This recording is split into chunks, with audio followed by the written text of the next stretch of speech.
वैष्णवी हगवणे आत्महत्या मामले में नीलेश चौहान को नेपाल से गिरफ्तार किया गया है। नीलेश चौहान पिछले कुछ दिनों से फरार था। आखिरकार पिंपरी चिंचवड पुलिस ने उसे ढूंढ निकाला है। वैष्णवी हगवणे आत्महत्या मामले में वैष्णवी के चचेरे भाई और अन्य लोगों को धमकाने का आरोपी नीलेश चौहान फरार था। पुणे और पिंपरी चिंचवड पुलिस पिछले कुछ दिनों से उसकी तलाश कर रही थी। आखिरकार पिंपरी चिंचवड पुलिस ने उसे नेपाल सीमा से मध्यरात्रि 2 बजे गिरफ्तार कर लिया है। पिंपरी चिंचवड पुलिस की 6 टीमें नीलेश चौहान की तलाश कर रही थी। संदेश था कि वो दूसरे राज्य में है।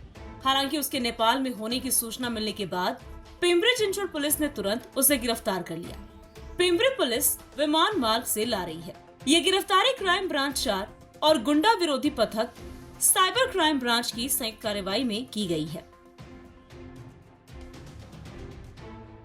बावधन पोलीस स्टेशन या ठिकाणी जो नवविवाहितेच्या मृत्यू प्रकरणी गुन्हा दाखल आहे त्या गुन्ह्यामध्ये निलेश चव्हाण हा आरोपी पाहिजे होता। त्या आरोपीच्या शोधासाठी गुन्हे शाखेचे 3 पथक रवाना करण्यात आले होते।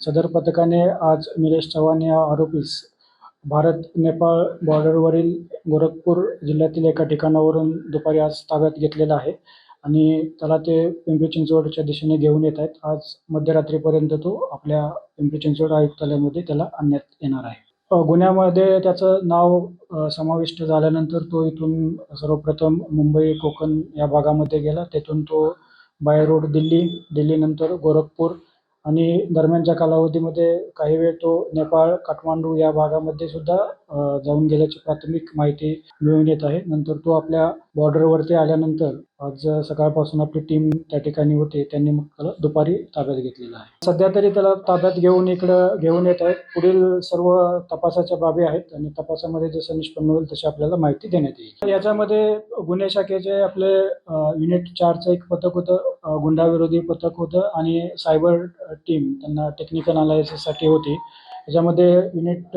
4चे पी.आय. आहेत आमचे Arvind Pawar, ए.पी.आय. Harish Mane, ए.पी.आय.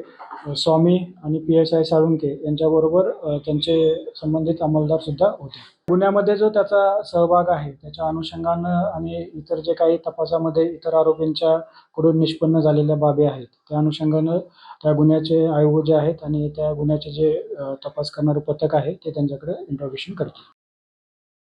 Bureau report, V-SARIS news, Pune, Maharashtra.